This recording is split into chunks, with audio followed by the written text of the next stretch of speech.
Welcome to Sweet Life Beat Life. We hope this video helps.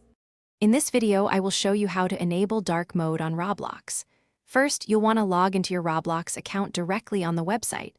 Once logged in, look for the gear icon, typically found in the upper right corner of your screen, and click it to open the Settings menu.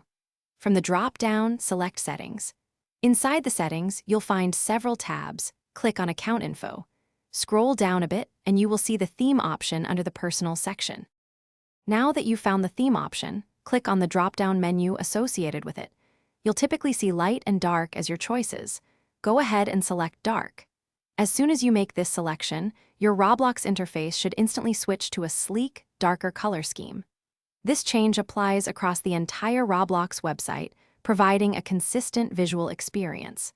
There's no need to click a separate Save button, as the change is usually applied automatically. So why should you consider using dark mode? Primarily, it significantly reduces eye strain, especially if you spend many hours on Roblox or are playing in a dimly lit room. The darker colors are much gentler on your eyes than a bright white screen. It also enhances visibility by minimizing screen glare, making details easier to see.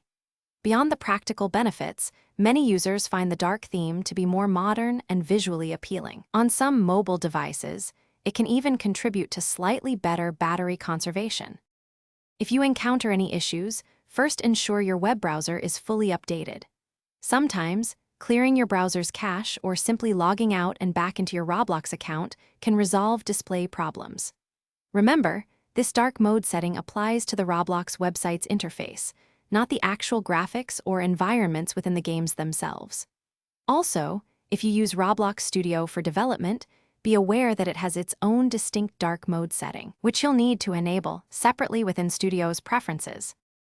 Thanks for watching. Consider subscribing if we helped you.